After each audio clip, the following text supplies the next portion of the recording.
All right, Arash Madani joins us now. Arash, let's just dive straight into some football. You ready? Let's do it, Seth.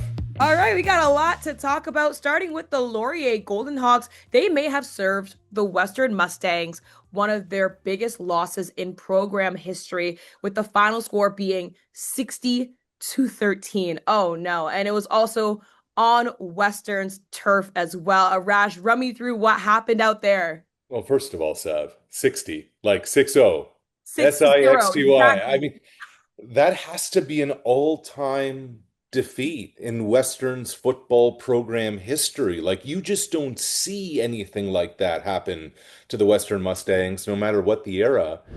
And the wildest part of all, Sev, this was a 17-3 game at the half. It was just a two-touchdown game at the break. And then you blink and suddenly it's 50-3 at the end of the third quarter. And like, this is kind of one of those unheard of games, but you go back and you watch the tape, and what becomes very evident is that Laurier knew they had to stop the run, and their defense did that. And when Mhm. you're able to do that to Western, that turns them into a team that they don't want to be. So Laurier slowed that down, then they scored offensively, and they were off to the races. That's not just a statement win. It's not just a win that makes the Golden Hawks undefeated and home field going through their stadium, but that's a real indicator of just how good Laurier is a year after reaching the Vanier Cup with a brand new quarterback. Yeah, you mentioned it right there. They kind of got a bit of a secret, not so secret weapon these days. Cal Wither, we got to talk about him. He's a guy that shows up back in Kitchener-Waterloo, his hometown, after 3 years of playing in the NCAA, and now he's dominating for them. Can you tell me who is this guy and the plays that he has made this past weekend? It's amazing, Sab, because he's down there with the Ohio Bobcats, the same program that produced Nathan Rourke and Curtis Rourke. And he just never really got a shot there. He was always kind of in the shadows at quarterback.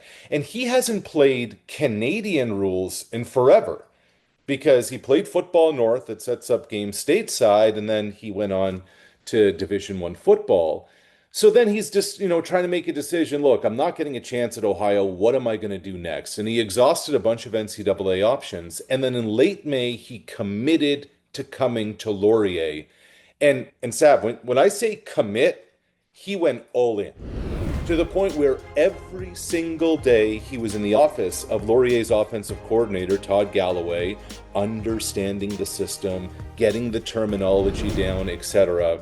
And then he'd go out on the field, understanding the footwork and what it's going to take. And Laurier runs a no-huddle offense, so he had to get the cadences down, he had to get the vibe down, and also the signals down.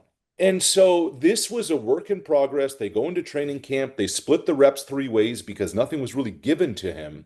And it became very clear through camp, by the end of camp, that Cal Wither is the guy. Now, it took him a few weeks to get going. Opening day was a little rough, but by week 3, he really showed that he has it. His production's gone through the roof. He makes the throws, Sab, that very few people can make, and he's able to drop. You talk about a touchdown pass in that Western game. He found Keon Robinson for a 20-yard dig. That ball was thrown right into a mailbox. Oh, Cal wow. Wither can make the throws. Cal Wither has taken over this program, and Cal Wither, kind of unicorn from the sky, for the Laurier program, comes home, and these are the things that can happen. Well, clearly he had to be one of the hardest, if not the hardest, working athlete out there. Plus, natural God-given talent. I think that makes for, a trusted leader in that. So good for him. I can't wait to watch how this season plays out for the Golden Hawks there. But let's turn our attention now to another big game that happened more on the east side. This is actually the Quebec showdown that happened last Sunday, where Laval came out on top of Montreal, essentially locking Rouge et Or to host the RSEQ championship game. Pretty exciting stuff there. How did Laval pull out the win, Arash? They pulled out the win by playing vintage Laval football. You think back to last year's Vanier Cup, and Laurier did not allow Laval to score an offensive touchdown. And what do you have in this game? a 16-6 final where Laval's only touchdown comes on a block punt returned for a score. And then on top of that, four interceptions forced by their defense. Xavier Thibodeau takes that block punt back to the house. And when you do that, that just gives you enough of a cushion to allow your defense to do what it does. Forcing four Carabin picks is just remarkable. But that's a quintessential Rouge et Or win, Mm, where, so often we talk about quarterbacks and offense and the rest. They play all three facets of the game. mm. Special teams, defense, you win two of the three, you have a good chance to win the football game. And maybe in the biggest football game of the season in the country, Laval's the one that knocks off Montreal. Oh, that's so awesome. I mean, how big of a win is this before the playoffs? Huge, Yeah. massive, all those things. Like, this is the rivalry in Canadian university football. And in Quebec, in that province, forget just the RSEQ, across the province, this is a massive rivalry. It's Yep. either Laval or Montreal that's getting out every single year. And it's huge because now the playoffs will have to go through Quebec City. Sav, you touched on it. More than 21,000 people showing up for a Laval football game. Talk about home field advantage being a thing. That is a massive win for Laval. It gives them a little bit of breathing room, especially with their quarterback, Arnaud Desjardins, a little bit shaken up. So this now gives them a big, big boost and home field going through the playoffs. Speaking of big games, let's talk about another one. This one will be happening on Friday, though, between St. FX and St. Mary's, where the winner will take the top spot in the Atlantic Conference. What makes this game's stakes so high, Arash? I mean, that's it, Sav. It's who's going to have the regular season title. Will the playoffs go through Halifax? Will they go through Antigonish? And it's a rematch of the two best teams in the AUS. And it was Saint FX who won the first one a little over a month ago. It was in late September. They were down a couple of points with like a minute and a half to go in the game. And they knock off a 9-play, 75-yard touchdown drive to win it. Now, both teams are a little different. And, St. Mary's, they're led by their defense. They are the number one team in the country in points allowed. They are able to shut the door pretty fast on teams. And they're going up against a real high potent St. FX offense where their quarterback is a fifth-year senior. Their running back is able to bring it. X dictated things in the last matchup between the X-Men and the Huskies.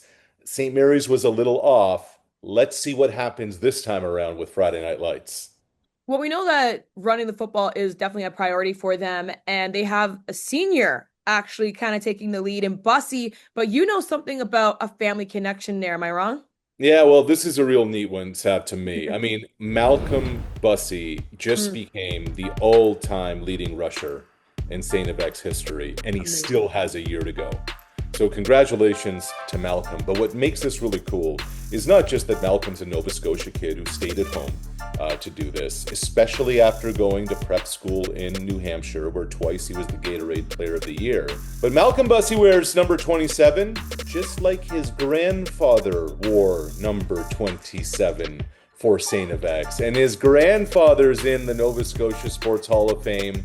And part of the reason that Malcolm went to school in Antigonish and committed to St. FX is because of the family lineage. And you think about what he's been able to do. First of all, he blew out his knee last year in an exhibition game. This is a comeback season. And now Malcolm's really finding his own, especially that's going to be important against a physical St. Mary's defense. But you talk about all the traits of a running back. What do you want? You want a combo of speed and power. You want somebody who's got some real toughness. You know that all the teams are gearing up to stop him, and they still can't with Malcolm Bussey carrying the mail. I mentioned that he's St. FX's all-time leading rusher. He broke the record held by the late, great Ashton Dixon. It's a really neat story of family, of staying in the province for school, and now dominating coming off an injury. He is going to be the player to watch on Friday night when X and St. Mary's get after it. Wow. A comeback story as well as a family lineage story. This is a journalist dream, Arash. And look, Thank the football game lives up to it, Seth. exactly. Hopefully. Thank you so much for joining us this week, Arash.